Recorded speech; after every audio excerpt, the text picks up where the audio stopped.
स्वागत है आप सभी का आपके अपने चैनल लक्ष्य तक पर। आज हम ईबीएस की संपूर्ण मैराथन आपको प्रोवाइड करेंगे, वो भी टॉपिक वाइज।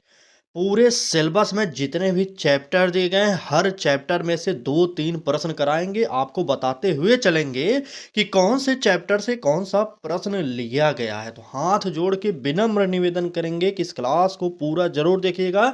अगर आप पेपर 1 की तैयारी कर रहे हैं तो यहाँ से लगभग 20 से 25 प्रश्न जरूर आएगा आपके पेपर में। तो चलिए कुछ प्रश्नों को देखिए और कुछ टॉपिकों को देखिए, उसके बाद आप खुद समझ जाएंगे। देखिए, जैसे पहला टॉपिक होगा हमारा ईबीएस की प्रकृति एवं दायरा। तो इस टॉपिक से हम 2 प्रश्न आपको कराएंगे। उसके बाद हमारा नेक्स्ट टॉपिक आएगा ईबीएस के उद्देश्य। उसके बाद हम फिर से 2 प्रश्न इस टॉपिक से कराएंगे। उसके बाद फिर से हमारा तीसरा टॉपिक आएगा बालक व ईबीएस अधिगम। इस प्रकार से आज की क्लास होने वाली है। तो संपूर्ण सिलेबस को रिवाइज करने की कोशिश की जा रही है, तो इस क्लास को मिस मत करिएगा। ठीक है, तो चलिए क्लास को शुरू करते हैं और देखते हैं हमारा पहला टॉपिक का पहला प्रश्न। ठीक, ये रहा हमारा आज का पहला टॉपिक। टॉपिक का नाम है ईबीएस की प्रकृति एवं दायरा। अगर हम आपको इससे प्रश्न करा देते तो आप शायद समझ ना पाते कि कहाँ से लिया गया है, लेकिन अब हम आपको टॉपिक भी बताएंगे। हम ईबीएस की 4 से 5 मैराथन इस प्रकार की लाएंगे ताकि हम आपको 30 नंबरों की तैयारी फ्री में एकदम अच्छे तरीके से करा सकें। तो पहले यह मैराथन है, तो ध्यान से सब लोग देखेंगे। ठीक है, तो चलिए पहला टॉपिक का पहला प्रश्न देखिए क्या कह रहा है। कह रहा है कि ईबीएस को प्राथमिक स्तर पर एक विषय के रूप में शामिल करने का प्रमुख कारण क्या है। ठीक है, बात ईबीएस की जा रही। ए ऑप्शन कह रहा है कि विषयों का विभाजन करना, बी ऑप्शन बालकों को रटने के लिए प्रेरित करना, सी ऑप्शन बालकों को समग्र अनुभव प्रदान करना और डी ऑप्शन केवल वैज्ञानिक तथ्य सिखाना। तो बात ईबीएस की हो रही है, तो यहाँ पर सिर्फ वैज्ञानिक तथ्य की बात कर रहा है, तो इसलिए हम डी ऑप्शन पहले ही काट देंगे। चलिए ए बी सी में से बताइए कौन सा उत्तर सही होने वाला है। बिल्कुल, विषयों का विभाजन बिल्कुल नहीं करेंगे, क्योंकि ये प्राथमिक स्तर पर सभी विषयों को समेटकर एक में ही सिखाने की कोशिश की जानी चाहिए, इसलिए विषयों का विभाजन नहीं करेंगे। बी ऑप्शन कह रहा है कि बालकों को रटने के लिए प्रेरित करना, तो रटना शब्द अपने आप में ही नेगेटिव होता है, इसलिए बी ऑप्शन को काट देंगे। उत्तर जो होगा हमारा सी वाला ऑप्शन हो जाएगा, क्या कि बालकों को समग्र अनुभव प्रदान करना। ठीक है, बालकों को समग्र अनुभव प्रदान करना, ये हमारा सबसे बेस्ट ऑप्शन होगा। चलिए आइए आगे बढ़ते हैं और देखते हैं अगला प्रश्न क्या कह रहा है। अगले प्रश्न में कहा जा रहा है कि ईबीएस का स्वरूप मुख्यतः किस प्रकार का है। ए ऑप्शन विषय केंद्रित, बी ऑप्शन शिक्षक केंद्रित, सी ऑप्शन बहुविषयक और डी ऑप्शन परीक्षा केंद्रित। तो यहाँ पर जितने भी ऑप्शन दिए गए हैं वहां पर आपको साफ दिख रहा होगा कि कौन सा सबसे बेस्ट होगा। देखिए, परीक्षा केंद्रित की बात आपको नहीं करना है, न ही विषय केंद्रित करना है, क्योंकि विषय केंद्रित और परीक्षा केंद्रित लगभग थोड़ा सा अंतर है एक ही। ठीक है, और शिक्षक केंद्रित की बात भी आपको नहीं करना। यहाँ पर जो उत्तर होगा, ईवीएस का स्वरूप मुख्यतः बहुविषयक के रूप में आपको देखना पड़ेगा। ठीक, बिल्कुल बहुविषयक के रूप में। देखिए, ये रहा हमारा पहला टॉपिक और ये रहा हमारा दूसरा टॉपिक। देखिए, दूसरा टॉपिक है ईवीएस के उद्देश्य, मतलब इन्वायरमेंट जो आप पढ़ रहे हैं इसका उद्देश्य क्या होता है, इससे कौन सा पेडागोजी का प्रश्न बनेगा, वह हम अब आपको आगे कराने वाले हैं। तो ये रहा इस टॉपिक का पहला प्रश्न। कह रहा है कि ईवीएस का प्रमुख उद्देश्य नहीं है, यहाँ पर नेगेटिव में चुनना है, मतलब 3 ऑप्शन सही है, एक ऑप्शन गलत है। जो गलत है वही उत्तर बताना है। ए ऑप्शन कह रहा है कि पर्यावरणीय संवेदनशीलता, बी ऑप्शन सामाजिक जिम्मेदारी, सी ऑप्शन केवल पाठ्य पुस्तकीय ज्ञान और डी ऑप्शन वैज्ञानिक दृष्टिकोण। तो यहाँ पर ऑप्शन पढ़ते ही समय आपको पता चल जाएगा कि कौन सा उत्तर होने वाला है। चलिए बताइए, सभी लोग कमेंट करके बताएंगे उत्तर कौन सा होने वाला है। बिल्कुल, देखिए यहाँ पर अगर बात की जाए ईवीएस का प्रमुख उद्देश्य की, तो पर्यावरणीय संवेदनशीलता ये तो होगा, आपको पता होना चाहिए, ये हमारा सही है। और बी ऑप्शन कह रहा है कि सामाजिक जिम्मेदारी, ये भी हमारी होती है। और वैज्ञानिक दृष्टिकोण, यह हमारा ईवीएस का प्रमुख उद्देश्य होता है। लेकिन जो सही उसे मैं गलत करना पड़ेगा और जो गलत है उसे सही कर देना पड़ेगा, तो इसलिए हमारा उत्तर जो होगा, केवल पाठ्यपुस्तकीय जो ज्ञान होता है, यह ईवीएस का उद्देश्य नहीं होता। नोट करिएगा, हर एक प्रश्न इंपॉर्टेंट है। अगर क्लास अच्छी लग जाए तो लाइक करिएगा और चैनल पर पहली बार आए हो तो सब्सक्राइब भी करिएगा, क्योंकि यहाँ पर इस प्रकार की मैराथन हर सब्जेक्ट की कराई जाएगी। चाहे जिस भी सब्जेक्ट से आप जुड़े हो, आपको यहाँ पर अब टॉपिक वाइज मैराथन धीरे धीरे मिलने वाली है।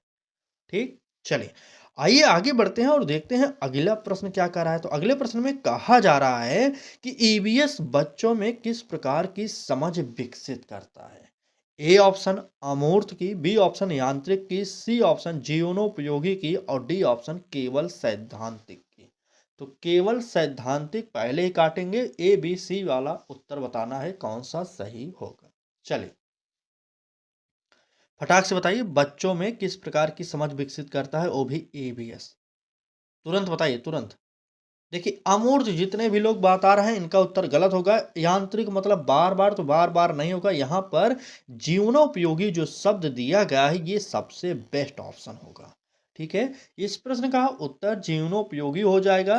तो यहाँ पर इस टॉपिक से हमने आपको फिर से दो प्रश्न करा दिया और अगला टॉपिक होगा बालक व ईवीएस अधिगम।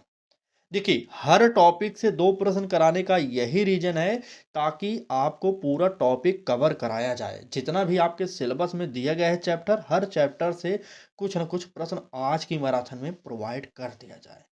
बाकी यह मैराथन कैसी लग रही एक बार कमेंट करके जरूर बताइएगा, क्योंकि अगर आपको अच्छी लगेगी तो इस प्रकार की मैराथन हर सब्जेक्ट की आपको प्रोवाइड की जाएगी। ठीक, आइए बात करेंगे अगले प्रश्न की। कह रहा है कि ईवीएस में अधिगम का आधार क्या है। क्या शिक्षक का ज्ञान होगा, पाठ्य पुस्तक होगा, बालक का पूर्व अनुभव होगा, परीक्षा पैटर्न होगा।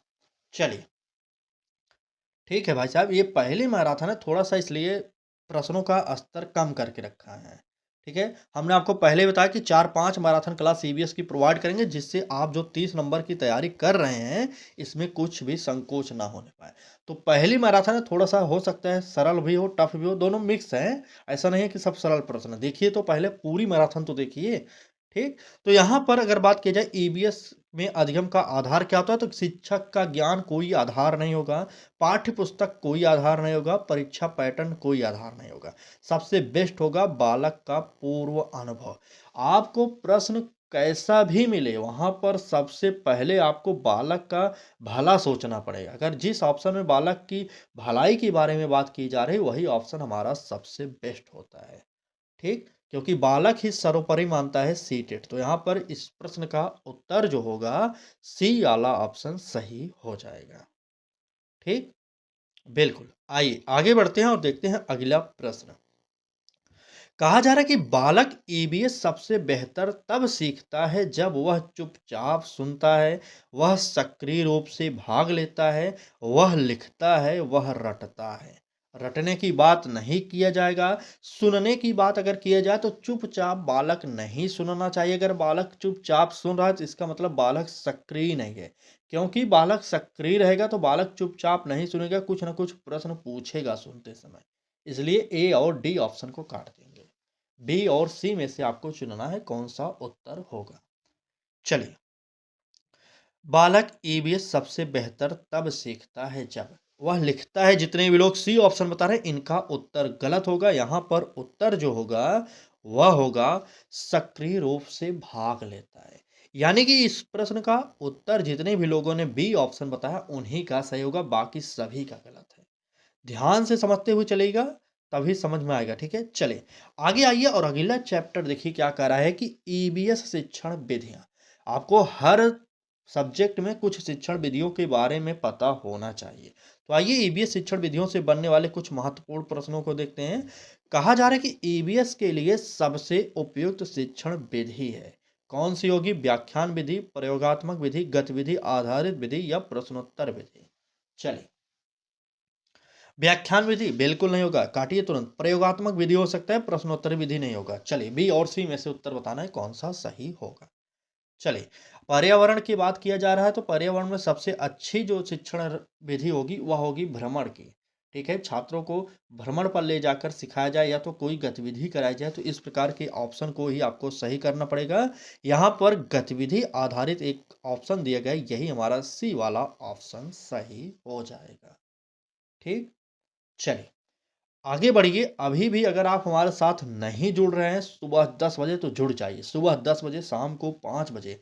ये क्लास आपके लिए बहुत ही इम्पोर्टेंट कराई जा रही है। दोनों टाइम क्लासेज इम्पोर्टेंट हो रहे हैं। ठीक। आइए बात करेंगे अगले प्रश्न की। कहा जा रहा है कि परियोजना विधि से मुख्यतः क्या विकसित होता है? ए ऑप्शन स्मरण शक्ति, बी ऑप्शन समस्या समाधान क्षमता, सी ऑप्शन लेखन गति और डी ऑप्शन अनुशासन। अनुशासन की बात नहीं करेंगे और ना ही स्मरण शक्ति की बात करेंगे। अब आपको बी और सी में से उत्तर बताना है। ठीक, चलिए। बिल्कुल। देखिए, हमने ए इसलिए काटा क्योंकि स्मरण की बात किया जाता है, मतलब कि याद करने की बात करा, इसलिए हमने ए ऑप्शन काटा। और डी ऑप्शन अनुशासन इसलिए काट दिया मैंने कि अनुशासन की बात आपको कहीं पर भी सही नहीं करना है। अगर प्रश्न पॉजिटिव में पूछा जा रहा है तो अनुशासन हमेशा नेगेटिव शब्द में आता है। ये शब्द को नोट कर लीजिए। और इस प्रश्न का उत्तर जितने भी लोग लेखन गति बता रहे हैं बिल्कुल नहीं होगा। यहाँ पर समस्या समाधान क्षमता यानी कि बी वाला ऑप्शन सही हो जाएगा। देख रहे हैं काफी लोग उत्तर गलत बता रहे हैं। भाई साहब ध्यान से पढ़िए और ध्यान से उत्तर करिए, ठीक है, क्योंकि समय आखिरी है। चलिए अगला टॉपिक देखिए, ईवीएस में गतिविधियां। कौन सा प्रश्न है इसमें देखते हैं। कहा जा रहा है कि ईवीएस में गतिविधियों का उद्देश्य है। ए ऑप्शन समय भरना, बिल्कुल नहीं। हमने आपसे पहले भी बता दिया कि जहां पर भी समय भरना की बात की जाए, समय व्यर्थ करना की बात किया जाए, समय पास करना की बात हो, वो ऑप्शन निगेटिव होता है, तुरंत काटिए। अब आपको पढ़ते समय ही काटना पड़ेगा। बी ऑप्शन कह रहा है कि मनोरंजन, सी ऑप्शन अनुभव के माध्यम से सीख और डी ऑप्शन परीक्षा की तैयारी। चलिए, आपको मनोरंजन सही लग रहा है कि अनुभव के माध्यम से सीख, कौन सा सही लग रहा है बताइए एक बार कमेंट करके तो। चलिए, ईवीएस में गतिविधियों का जो उद्देश्य होता है कौन सा सही होगा एक बार बताइए फटाक से। चलिए देखिए, मनोरंजन सिर्फ बात कर रहा है ना, तो मनोरंजन के द्वारा सीख की भी बात होती तो सही होता, लेकिन यहाँ पर सिर्फ मनोरंजन की बात हो रही, इसलिए बी ऑप्शन को काटिए। यहाँ पर सी वाला ऑप्शन अनुभव के माध्यम से सीख, ये वाला ऑप्शन सही हो जाएगा। ठीक। आइए आगे बढ़ते हैं और देखते हैं अगला प्रश्न क्या कह रहा है। अगले प्रश्न में कहा जा रहा है कि फील्ड विजिट का सबसे बड़ा लाभ है। फील्ड विजिट का सबसे बड़ा लाभ क्या होता है? भ्रमण होगा, प्रत्यक्ष अनुभव होगा, अंक वृद्धि नहीं होगी, अनुशासन नहीं होगा। अंक वृद्धि गणित में भी आपको निगेटिव मानना पड़ेगा, यहाँ पर भी निगेटिव, मतलब कि हर तरीके से अंक वृद्धि और अनुशासन कहीं पर भी मिल जाए, किसी भी प्रश्न में मिल जाए, आपको तुरंत निगेटिव करना है, गलत करना है। ठीक। अब आपको ए और बी में से चुनना है कि फील्ड विजिट का सबसे बड़ा लाभ क्या है। आइए प्रश्न संख्या 10 का उत्तर सभी लोग बताएंगे फटाक से। चलिए, बिल्कुल सही। देखिए यहाँ पर भ्रमण नहीं होगा, जितने भी लोग भ्रमण सोच रहे हैं वह नहीं होगा, बल्कि यहाँ पर प्रत्यक्ष अनुभव वाला ऑप्शन हमारा सबसे बेस्ट बी ऑप्शन हो जाएगा। ठीक है। आइए आगे बढ़ते हैं और देखते हैं अगला टॉपिक। टॉपिक कह रहा है क्या? ईवीएस पाठ्यक्रम व पाठ योजना। यह टॉपिक आपके लिए सारे के सारे इंपॉर्टेंट है। ध्यान से देखिए, अगर आप अभी भी भाग रहे हैं तो गलती कर रहे हैं। इस क्लास को मिस मत करिए, क्योंकि आज हम आपको आपके पूरे सिलेबस को रिवीजन कराने वाले हैं। ठीक है। इसीलिए हर टॉपिक से मात्र 2 से 3 प्रश्न लेकर आए, ताकि आप एक बार अपने सिलेबस को समझ जाइए। प्रश्न देखते हैं। कह रहा है कि ईवीएस पाठ्यक्रम का आधार है। क्या आधार होने वाला है? विषय वस्तु की मात्रा होगा, बालकों का परिवेश होगा, परीक्षा का स्तर होगा, पुस्तक की भाषा होगी। चलिए, पुस्तक की भाषा बिल्कुल नहीं, काटिए भाई साहब। और क्या कह रहा है? परीक्षा का स्तर बिल्कुल नहीं, काट दीजिए। सी ऑप्शन भी कटेगा। ए ऑप्शन क्या कह रहा है? विषय वस्तु की मात्रा बिल्कुल नहीं, क्योंकि यहाँ पर सबसे बेस्ट ऑप्शन जो दिख रहा है वह होगा बालकों का परिवेश, यानी कि बी वाला ऑप्शन हमारा सही हो जाएगा। ठीक। चलिए, बिल्कुल लाइक कर दिए तो एक बार अपने मित्रों तक शेयर भी कर दीजिए। भाई साहब जिन्होंने भी लाइक कर दिया इस क्लास को, एक बार अपने स्तर पर इस क्लास को शेयर भी करेंगे। ठीक है। चलिए, आइए बात करेंगे अगले प्रश्न की। कहा जा रहा है कि ईवीएस की पाठ योजना बनाते समय सबसे पहले क्या तय किया जाता है? समय तय किया जाता है, गतिविधि या अधिगम उद्देश्य या मूल्यांकन? सबसे पहले समय की नहीं तय करते हैं। ठीक है, ये बात को नोट करना। और मूल्यांकन तो बाद में बनाएँगे ना, यहाँ पर पाठ्य योजना बनाने की बात की जा रही है, पढ़ाने-सिखाने की बात हो रही है, तो मूल्यांकन की बात नहीं करेंगे। अब आपको गतिविधि सही लग रहा है या अधिगम उद्देश्य सही लग रहा है, आपको कमेंट बॉक्स में बताना है। चलिए, 10 सेकंड का समय लीजिए और सब लोग उत्तर कमेंट बॉक्स में बताइए एक बार। बिल्कुल, बीएससी कौन-सा सही होगा? प्रश्न संख्या 12 बिल्कुल, बिल्कुल। यहाँ पर गतिविधि ना होकर के यहाँ पर पाठ योजना बनाते समय सबसे पहले क्या तय करेंगे तो आप तय करेंगे अधिगम उद्देश्य।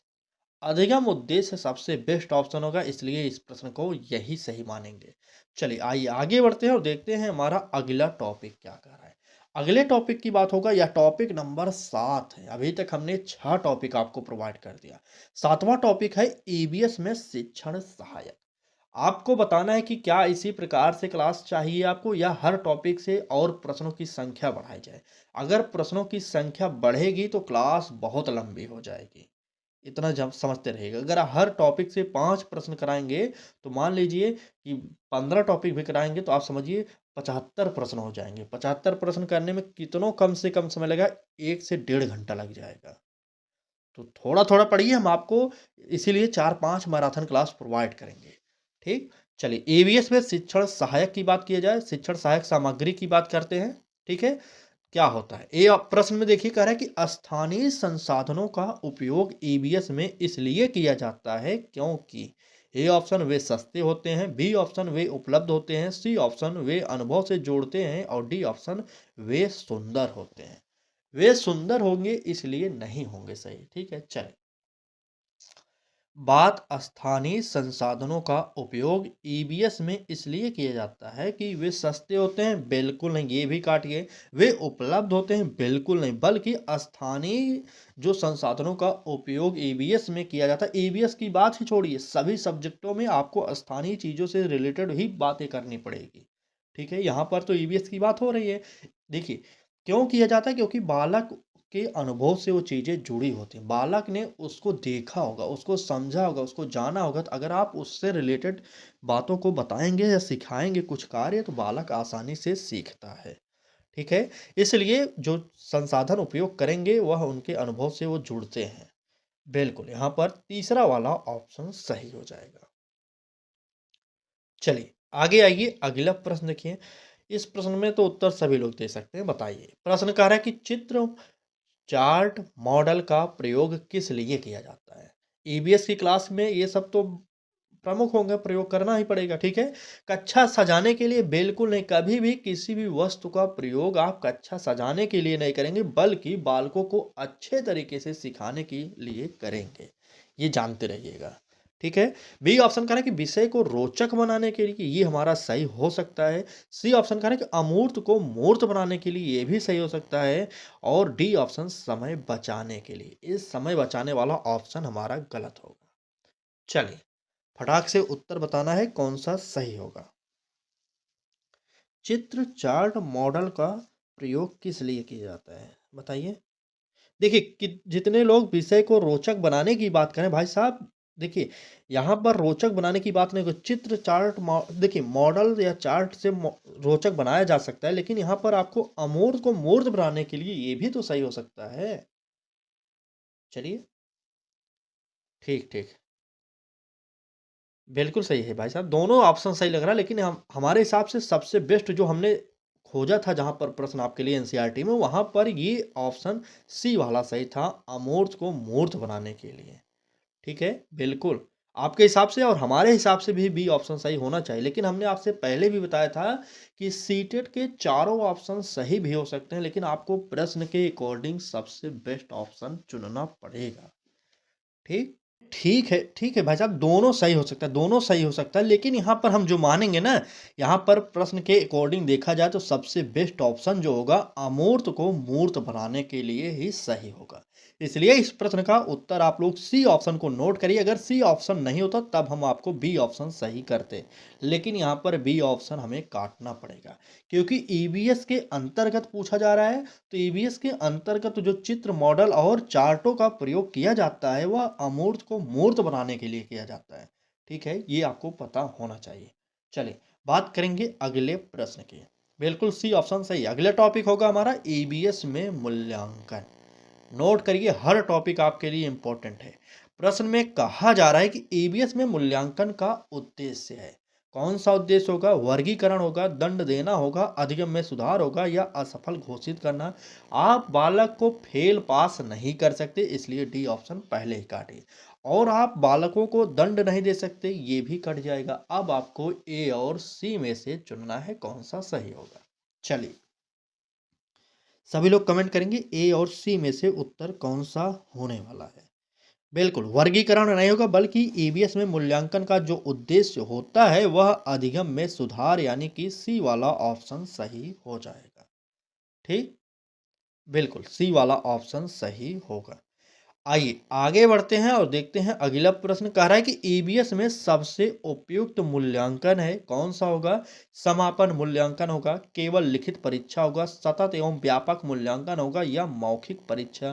तो मौखिक परीक्षा सिर्फ नहीं होती, आपको पता होना चाहिए, और केवल लिखित परीक्षा भी नहीं होगी। ए और सी में से यहाँ पर भी आपको उत्तर चुनना पड़ेगा।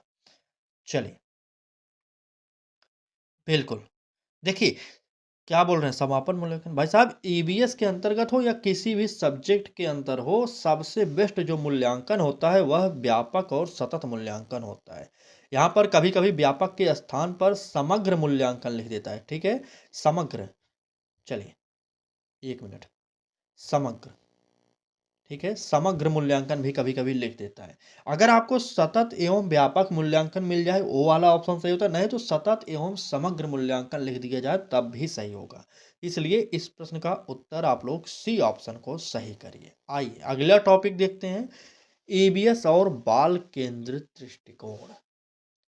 क्लास अच्छी लग रही है तो एक बार लाइक जरूर करिए। अगर अभी तक आपने चैनल को सब्सक्राइब नहीं किया तो कर लीजिए, क्योंकि यहाँ पर आपको सभी कंपटीशन एग्जाम की तैयारी फ्री में कराई जाती है। ठीक है, और ऐसे वैसे नहीं, पूरा एनसीईआरटी बेस्ड क्लासेस कराई जा रही हैं। आप खुद प्रश्नों का स्तर देखिए और मिलाइए, जाकर एनसीईआरटी में खोजिए। अगर आप कहेंगे तो अगली बार हम जो क्लास कराएंगे वो सेम टू सेम एनसीईआरटी के पेज बाय पेज दिखाएंगे कौन से प्रश्न कहाँ से लिए गए हैं, लेकिन उसमें टाइम ज़्यादा लगेगा और आपको पढ़ाया कम जाएगा। ठीक, क्यों? क्योंकि हर पेज पर दिखाना पड़ेगा, बताना पड़ेगा हमने इस प्रकार से प्रश्न बनाया है, तो वहाँ पर समय तो लगेगा ही। चलिए, अगला प्रश्न देखिए क्या कह रहा है, तो कहा जा रहा है कि बाल केंद्रित ईबीएस शिक्षण का अर्थ है। क्या अर्थ होने वाला है? शिक्षक निर्देशित, बी ऑप्शन पाठ्य पुस्तक आधारित, सी ऑप्शन बालकों की रुचि पर आधारित, सी ऑप्शन परीक्षा केंद्रित। बात परीक्षा केंद्र की नहीं की जाएगी। चलिए बताइए, ए बी सी उत्तर कौन सा आपको सही लग रहा है? सभी लोग कमेंट करेंगे, जितने भी लोग देख रहे हैं क्लास लाइव देख रहे हैं, जितने भी लोग बाद में देख रहे हैं, सभी लोग बताएंगे इस प्रश्न का उत्तर आपको कौन सा सही लग रहा है। चलिए, बिल्कुल प्रश्न संख्या 17 का देखिए, पाठ्य पुस्तक आधारित कभी भी उत्तर सही नहीं होगा, काटिए। शिक्षक की निर्देशित की बात की जाए बिल्कुल नहीं, यहाँ पर बालकों की रुचि अगर बात की जाए सबसे ऊपर होगी। ठीक है, इसलिए इसका उत्तर आप लोग सी ऑप्शन नोट कर लीजिए। बिल्कुल, बालकों की रुचि पर आधारित सबसे बेस्ट ऑप्शन होगा। आइए आगे बढ़ते हैं और देखते हैं हमारा अगला प्रश्न क्या कह रहा है, ईबीएस शिक्षक की भूमिका क्या होनी चाहिए? ए ऑप्शन नियंत्रक की, बी ऑप्शन ज्ञानदाता की, सी ऑप्शन मार्गदर्शक की और डी ऑप्शन निर्णायक की। निर्णायक की बताइए, हमने इससे पहले आपको प्रश्न करा दिया ये वाला, लेकिन आज हम जब चैप्टर वाइज आपको प्रैक्टिस सेट करा रहे थे फिर हमने इस प्रश्न को रखा, ताकि आप ये ना समझे कि हम आपको सिलेबस के बाहर से करा रहे हैं। बिल्कुल नहीं, हर प्रश्न सिलेबस के अकॉर्डिंग है। तो यहाँ पर उत्तर मार्गदर्शक सही हो जाएगा। यहाँ पर कुछ शब्द और याद करिएगा, सुविधादाता, आपको टीचर को सुविधादाता के रूप में भी मानना पड़ेगा। मार्गदर्शक हो गया तो, लेकिन परामर्शदाता, ठीक है, परामर्शदाता भी मानना पड़ेगा। आप लोग ये नोट करिए, परामर्शदाता, ठीक, और मार्गदर्शक दिए गए हैं। इतना दो तीन शब्दों को जानते रहेंगे तो आपको उत्तर आसानी से मिल जाएगा। चलिए आइए आगे बढ़ते हैं और अगला टॉपिक देखते हैं। टॉपिक कह रहा है ईबीएस और पर्यावरणीय शिक्षा। ठीक, बिल्कुल ईबीएस इन्वायरमेंट एजुकेशन की बात कर रहा है। चलिए बात करेंगे प्रश्न की, तो कह रहा है कि ईवीएस में पर्यावरणीय शिक्षा का उद्देश्य है। क्या उद्देश्य है? जानकारी देना, संरक्षण के प्रति दृष्टिकोण विकसित करना, नियम याद कराना। नियम याद कराना हमने पहले ही बताया कि गलत होता है। बात नियम याद कराने की हो, स्मरण कराने की हो, रटने की हो, ये सब ऑप्शन गलत होते हैं। और डी ऑप्शन परिभाषाएं लिखना, तो ये भी गलत होगा। किसी भी प्रकार से आपको किसी भी प्रश्न में परिभाषाओं को लेकर उत्तर नहीं चुनना। अगर प्रश्न पॉजिटिव में हो तब, अगर निगेटिव में उत्तर देना है तब तो ये सही हो सकते हैं दोनों ऑप्शन। ठीक, अब आपको ए और बी में से चुनना है कौन सा उत्तर सही होगा। चलिए, ईवीएस में पर्यावरणीय शिक्षा का उद्देश्य जानकारी देना नहीं होगा, काटिए तुरंत। जानकारी नहीं देंगे, बल्कि यहाँ पर संरक्षण के प्रति दृष्टिकोण विकसित करना, यानी कि इसका उत्तर जो होगा बी वाला ऑप्शन सही हो जाएगा। ठीक, आइए, बिल्कुल शिक्षा का उद्देश्य है ना, तो बी वाला ऑप्शन सही होगा भाई साहब। बिल्कुल, कोई दिक्कत नहीं। चलिए आइए आगे बढ़ते हैं और देखते हैं हमारा अगला प्रश्न क्या कह रहा है। अगले प्रश्न में कहा जा रहा है कि ईवीएस में पर्यावरण संरक्षण सिखाने का सर्वोत्तम तरीका है। कौन सा तरीका होगा? व्याख्यान होगा, उदाहरण व दैनिक जीवन होगा, प्रश्न परीक्षा वाला होगा, या परिभाषाएं। परिभाषाएं हमने अभी जस्ट बताया कि निगेटिव होता है। और परीक्षा की भी बात क्या होगा, निगेटिव होगा कि नहीं? बिल्कुल निगेटिव होगा। चलिए, अब आपको व्याख्यान व अगला उत्तर बी वाला बताना है, उदाहरण व दैनिक जीवन। कौन सा सही लग रहा है? चलिए, बिल्कुल यहाँ पर संरक्षण सिखाने की बात किया जाए तो संरक्षण सिखाने में सबसे बेस्ट जो होगा, उदाहरण व दैनिक जीवन से रिलेटेड चीज़ों को बताएंगे तो बालक सर्वोत्तम या संरक्षण की तरीका को सीख सकता है। ठीक, बी वाला ऑप्शन सही करिए। आइए आगे बढ़ते हैं और अगला टॉपिक देखिए, ईवीएस और सामाजिक मूल्य। ये वाला टॉपिक है जो कि आपके परीक्षा के लिए इंपॉर्टेंट है। देखिए, प्रश्न में कहा जा रहा है कि ईवीएस बच्चों में कौन सा मूल्य विकसित करता है। ए ऑप्शन प्रतिस्पर्धा, बी ऑप्शन संवेदनशीलता, सी ऑप्शन भय, और डी ऑप्शन निष्क्रियता। चलिए, उत्तर बताइए कौन सा इसका सही होगा। भय वाला ऑप्शन काट दीजिए पहले ही। ठीक है, बिल्कुल भय वाला ऑप्शन काटिए, सी वाला ऑप्शन काट जाएगा। और क्या करें? निष्क्रियता बिल्कुल नहीं, बालक को आपको निष्क्रियता नहीं मानना पड़ेगा। प्रतिस्पर्धा आप नहीं देखेंगे। यहाँ पर उत्तर जो होगा संवेदनशीलता, यानी कि बी वाला ऑप्शन यहाँ पर भी सही हो जाएगा। ठीक, देखिए, आज से पहले क्या आपने इस प्रकार की मैराथन क्लास देखी है? बताइएगा जरूर कमेंट में, क्योंकि हर टॉपिक को टच करना, हर टॉपिक से प्रश्न बनाना हमने तो नहीं देखा आज तक। ठीक, क्योंकि कभी मैंने भी तैयारी की थी तो आज तक तो मैंने नहीं पढ़ा। आप जरूर बताइएगा क्या इस प्रकार से मैराथन आपको मिला कहीं पर। अगला प्रश्न देखते हैं।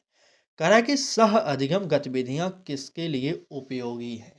ए ऑप्शन व्यक्तिगत विकास, बी ऑप्शन सामाजिक कौशल, सी ऑप्शन लेखन अभ्यास, और डी ऑप्शन स्मरण शक्ति। स्मरण शक्ति नेगेटिव होता है, तुरंत काटिए। चलिए, सह अधिगम गतिविधियां किसके लिए उपयोगी हैं। देखिए, सह अधिगम में व्यक्तिगत विकास की बात नहीं करेंगे, ए ऑप्शन काटेंगे। और लेखन अभ्यास की बात ना करके यहाँ पर सामाजिक कौशल, मतलब कि बी वाला ऑप्शन यहाँ पर भी सही हो जाएगा। ठीक, बिल्कुल। चलिए आगे बढ़ें। आइए अगला प्रश्न देखिए, अगला टॉपिक पहले देखिए कि ईवीएस में एकीकृत दृष्टिकोण। अगला टॉपिक, अगले टॉपिक से अगला प्रश्न देखिए क्या कर रहा है। तो प्रश्न में कहा जा रहा है कि ईवीएस में एकीकृत दृष्टिकोण का अर्थ है। क्या अर्थ होने वाला है? विषयों को अलग पढ़ाना, और बी ऑप्शन का केवल विज्ञान पढ़ाना, सी ऑप्शन सामाजिक व प्राकृतिक परिवेश का संयोजन, और डी ऑप्शन केवल गतिविधियां। चले, ईवीएस में एकीकृत दृष्टिकोण का अर्थ कौन सा होगा? बताइए। केवल विज्ञान पढ़ाना? बिल्कुल नहीं। चलिए, विषयों को अलग पढ़ाना? बिल्कुल नहीं। और केवल गतिविधियां? बिल्कुल नहीं। अगर बात ईवीएस में एकीकृत दृष्टिकोण की होगी तो वहां पर सामाजिक व प्राकृतिक परिवेश का संयोजन होना चाहिए, यानी कि सी वाला ऑप्शन हमारा यहाँ पर सही हो जाएगा। ठीक, बिल्कुल सी वाला ऑप्शन यहाँ पर सही करेंगे और आगे बढ़ेंगे, अगला प्रश्न देखेंगे। चलिए, अगले प्रश्न में कहा जा रहा है कि बहुविषयक दृष्टिकोण से ईवीएस पढ़ाने का लाभ है। क्या लाभ है? बताइए। ए ऑप्शन पाठ्यक्रम लंबा होना, बिल्कुल नहीं, ये नेगेटिव है, काटिए। बी ऑप्शन गहरी समझ विकसित करना, ये हमारा हो सकता है। सी ऑप्शन कह रहा है कि रटने की सुविधा, और डी ऑप्शन समय की बचत। हमने आपसे पहले भी बता दिया कि समय बचत की बात करें, समय व्यर्थ करने की, समय गंवाने की, तो इस प्रकार के ऑप्शन नेगेटिव होते हैं, कट जाएंगे। तो यहाँ पर उत्तर गहरी समझ विकसित करना यानी कि बी वाला ऑप्शन सही हो जाएगा। ठीक। देखिए, क्लास में इधर-उधर की बात इसलिए नहीं की जाती, पॉइंट टू पॉइंट बात सुनिए भाई साहब, समय कम है, जो भी पढ़िए ठोस पढ़िए, थोड़ा पढ़िए, ठोस पढ़िए, ठीक है? ऐसा नहीं हो कि मैराथन क्लास ला दें और 4 घंटे लेक्चर मारें, इधर-उधर की फालतू बात करें, बिल्कुल नहीं। आपको अधिक से अधिक प्रश्नों से परिचित होना है और पूरे सिलेबस को रिवाइज़ करना है एक बार। अभी तक आपने सिलेबस तो मेरे हिसाब से वैसे रिवाइज नहीं किए होंगे, काफ़ी लोग होंगे जो, ठीक है, हमारे साथ हज़ारों बच्चे जुड़े हैं, कई हज़ारों बच्चे जुड़े हैं, लेकिन सीटेट में वो लोग प्रैक्टिस से डेली हल कर रहे होंगे, लेकिन इस प्रकार से सिलेबस वाइज प्रैक्टिस अभी तक नहीं लगाए होंगे। इसलिए हमने सोचा 2-3 क्लासेस मैराथन प्रोवाइड की जाए, जिसमें सभी का सिलेबस कवर कराया जाए। चलिए, बात अगले टॉपिक की करेंगे, ईबीएस का शैक्षिक महत्व। आइए, प्रश्न देखिए, कह रहा है कि ईबीएस का सबसे महत्वपूर्ण शैक्षिक महत्व है, क्या होगा? अंक वृद्धि होगा, जीवन से जुड़ा अधिगम होगा, परीक्षा सफलता होगा, या पाठ्य पुस्तक ज्ञान। पाठ्य पुस्तक ज्ञान काट दीजिए, अंक वृद्धि कट जाएगा। अब आपको बी और सी में से चुनना है कौन सा उत्तर सही होगा। चलिए, बिल्कुल, परीक्षा सफलता की बात ना करके यहाँ पर सबसे महत्वपूर्ण जो प्रश्न होने वाला है इसका उत्तर, बिल्कुल, जीवन से जुड़ा अधिगम, ये वाला ऑप्शन हमारा बी वाला ऑप्शन सही हो जाएगा। ठीक है? ईबीएस का सबसे महत्वपूर्ण शैक्षिक महत्व जो है, जीवन से जुड़ा अधिगम सही हो जाएगा। ठीक? बिल्कुल। चलिए, ये रहा आज की मैराथन क्लास। बाकी क्लास आपको कैसी लगी कमेंट बॉक्स में ज़रूर बताइएगा, क्योंकि इस प्रकार की क्लास हम आपको और प्रोवाइड करने की सोच रहे हैं।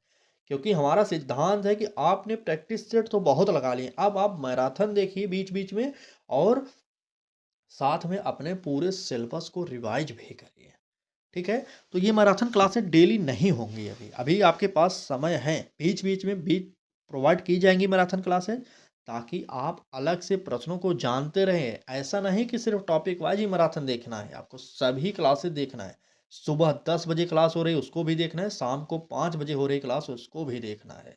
ठीक है? दोनों टाइम इम्पोर्टेंट है, पेपर 1 और पेपर 2 दोनों के लिए क्लासेस कराई जा रही हैं। ईबीएस तो मान लीजिए स्पेशली पेपर 1 वालों के लिए है, बाकी हिंदी, सीडीपी और मैथ पेडागोजी, ये जो क्लासेस कराई जा रही हैं, ये दोनों पेपरों के लिए कराई जा रही हैं। ठीक? चलें, क्लास को यहीं पर समाप्त करते हैं। बिल्कुल, क्लास कैसी लगी आपको कमेंट बॉक्स में बताना है, और साथ में ये भी बताना है कि आपके कितने प्रश्न सही हुए। और ये एक बार ज़रूर बताइएगा कि क्या आपको इस प्रकार से मैराथन क्लासेस चाहिए हर सब्जेक्ट की, कि नहीं चाहिए? ठीक? सभी लोग ज़रूर बताएँगे। बिल्कुल। चैनल पर पहली बार आए तो सब्सक्राइब कर लीजिए और बेल आइकन को ऑन कर लीजिए, जिससे आपको नोटिफिकेशन मिलता रहे। ठीक है? तो चलिए, क्लास को यहीं पर समाप्त करते हैं। बिल्कुल, कल फिर मिलेंगे एक नए क्लास के साथ, एक और महत्वपूर्ण क्लास आएगी आपके सामने बहुत जल्द, तैयार रहिए। लेकिन कल फिर मिलेंगे सुबह। चलिए, धन्यवाद।